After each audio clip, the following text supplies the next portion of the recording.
So I want to start with something that may not make much sense, or you might think it's complete nonsense to begin with. And even if you think it's complete nonsense by the end, I'm sure you'll at least understand what I mean by it. So I think that great literature is the harmonious interplay of the existential and the archetypal. And to expand upon that, by archetypal, I mean telling stories the way we want to hear them. And I'm not meaning just sort of you, the ego, the conscious self that you think that you are, but on an unconscious level. So Carl Jung came up with this idea of the archetypes. It was in a sense the fundamental building block that all stories were based on. That was the idea. And not just the building block, but the patterns that they interweave with each other. And from a literary perspective, roughly speaking, the idea goes that it's not just the stories, it's that your mind also plays to these patterns. And so good literature, where it resonates with us, because it's so strange that of the great literature around the world, that most of us do actually feel the same tugs for the same reasons, I would argue. And it's these archetypes, it's writers who play to these patterns in a perfect way that are conjuring up this sort of resonance with our soul, with our psyches. And so that's the first thing that I think makes great literature, and playing to that. And the second is, rather than telling you the world, the way you want to hear it, it's telling you the world the way it actually is. So, none of us are, young children here, we've all seen, I'm sure, our fair share of hardship. And to me, it's that aspect that's also so important to include in adult literature. It's the existential nature of reality that, whether it is, in a Hobbesian sense, nasty, brutish and short, it's at least chaotic and unfair and uncertain. And so I think children's literature, for example, is almost exclusively archetypal. And it's almost always telling you the stories that you want to hear, or telling to kids the stories that are going to help them grow to be the sort of people that we want them to be in the world. But I think in adult literature, it's not a 50-50 balance. I think you still need to largely play an archetypal game, but I think you need to have a dash of the existential in there as well, to make something that's truly great. And so I think we all get what I mean by existential here, this like nature of reality as it is.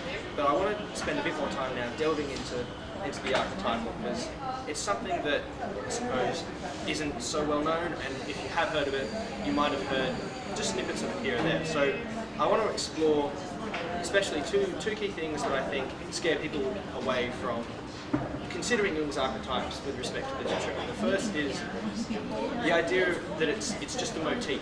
So you might hear, okay, so there's a dark father archetype, and there's an alter ego, and there's a love interest or something like this, and you think to yourself, okay, I will write a book, and so long as I have this, wise father figure or dark father figure, then I can tick that box and I've done something powerful. And no, you haven't really. You've played with things that you don't understand, and you're basically just playing with stereotypes if all you do is play to the motif itself.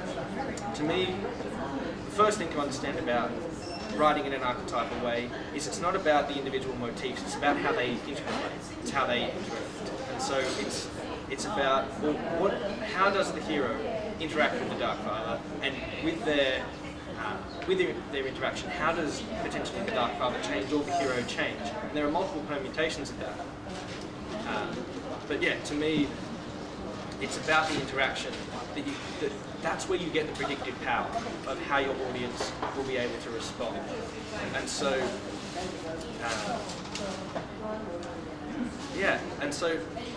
I think it's this pattern, and the more you study sort of Jungian detail, I would argue, the more you see how these patterns play out, and the more you can predict, okay, so if this character is related to that character in this particular way, then this is the way the plot should necessarily go most of the time. And this is how people will generally feel with respect to that. And so this is my take, that you can predict not just what you should be doing in the book, but how the majority of your audience will feel with relation to it. But there's a trap here, and so this is the second trap I'd like people, or to warn people about as far as I'm concerned, which is to focus on only one pattern.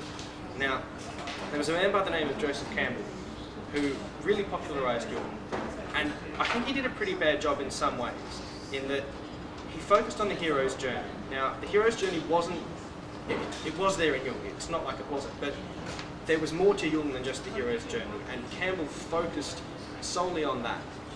And it's filtered its way into writing circles in a really powerful way. And so any of you who've been to a writing workshop, you've probably come across the idea of the 3-act structure, yeah? And when you hear that for the first time, you think, oh, so it's got to have a beginning, a middle, and an end. Yeah, I knew that.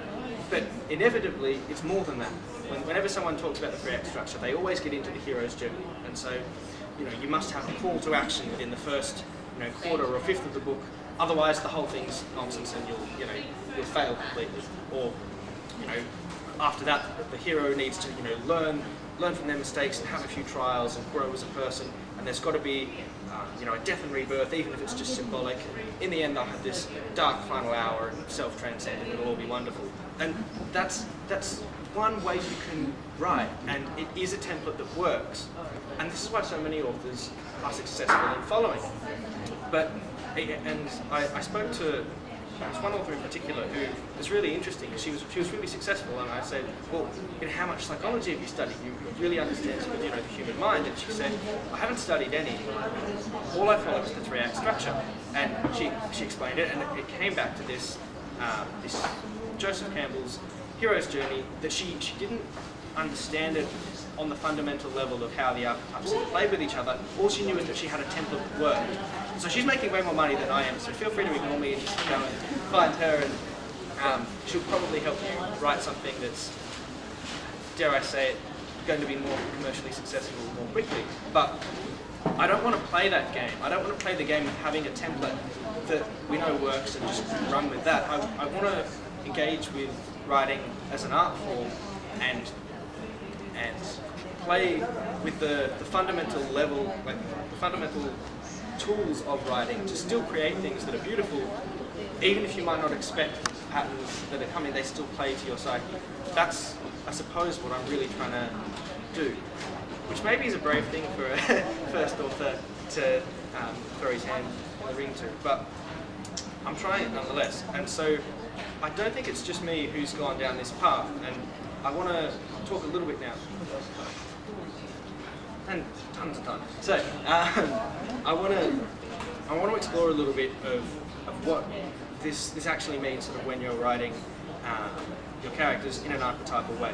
And so I think bad literature or middling literature projects from, so you've got your hero, yeah, your protagonist, your main character, and everyone, if all you think is, or every other character is just the archetypal projection of that main character, then that's kind of children's literature. That's not the real world. And so one thing I think to recognise is that we might all be projecting archetypally onto everyone around us, but everyone else is also projecting archetypally onto us. And as we're all projecting archetypally onto each other, we're all still real people projecting onto each other. And so I think if you do that with your characters in your book, rather than someone just being a motif, they are their own person, but someone else might see them in a certain way, then that's where you start to have the nice balance of sort of reality, of real characters, but also being able to predict how they're going to interrelate with each other, and more importantly, how the audience is going to,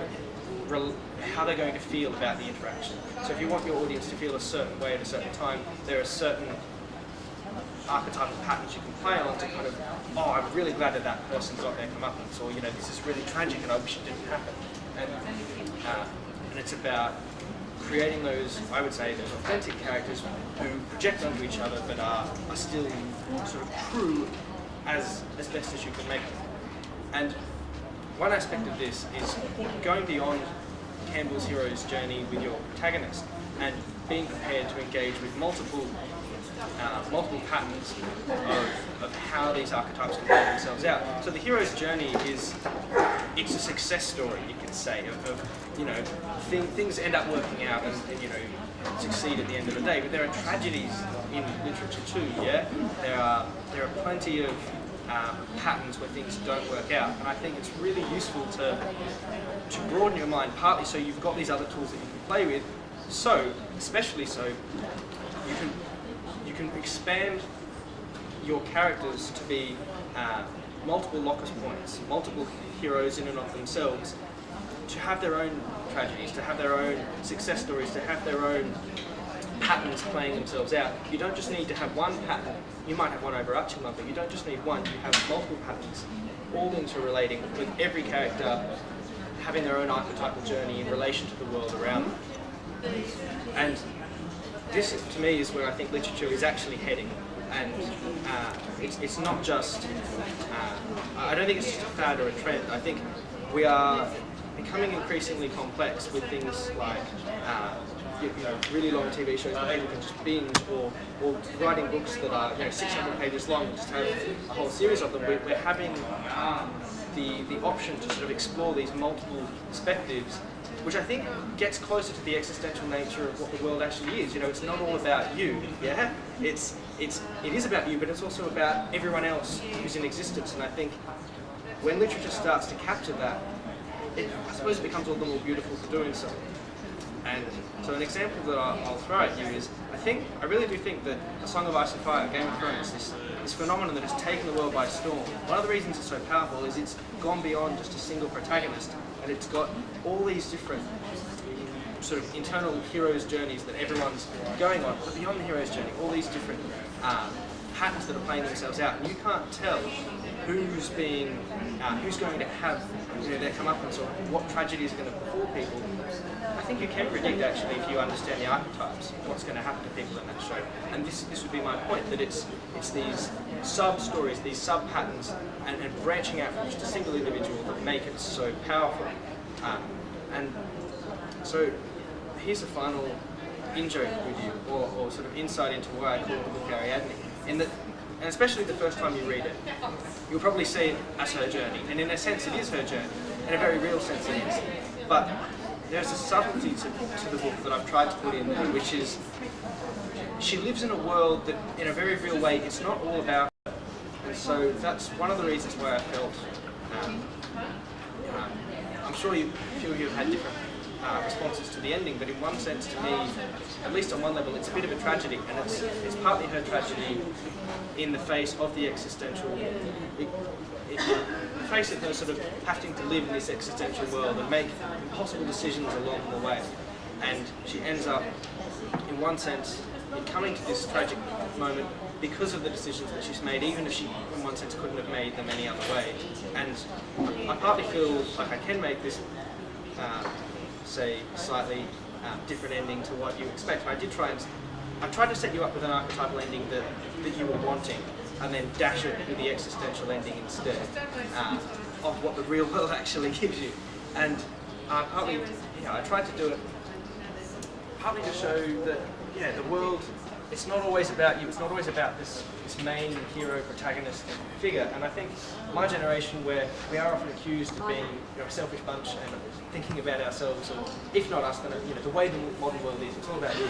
And I think maybe that is true to an extent, and maybe we are like that, but I think having literature become more and more like this sort of this expanding beyond just this single hero myth, to have multiple people, I think it's one way of broadening our perspectives again, to value every individual in society potentially. So I think that's a really cool trend that's happening in literature, and I hope to be, I suppose, in my own way, partly contributing to that, even if the story is largely about her in a weird way.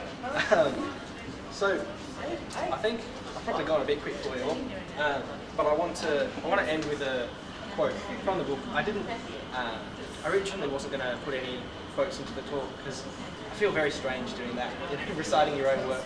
But I think this quote does kind of explore quite a bit of what I've tried to do in the novel. It's about halfway through, and Ariadne, her friends have just fought this battle, and they've almost died. And so it's kind of her coming to grips with that. And so it's from this third person sort of objective narrator's perspective that she says, she doesn't say who. The quote from the book is, "Pro pecked the corpse of a boy, but it was not one of her boys, so that was alright." And I'm trying to explore there, I suppose, this not just that, you know, cruel existential reality of her boys could have died, yeah, like they might not have survived, but also this in-group, out-group nature of what warfare is, yeah, that we so often just think, so long as my friends, my family survive, then the cruel world, I don't need to think about it so much.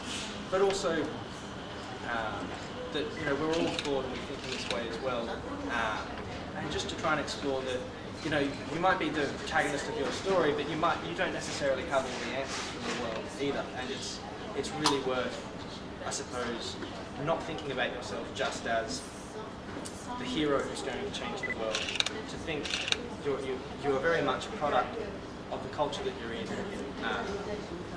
and it's worth reflecting and not just identifying with hero figures and thinking I've got all the answers.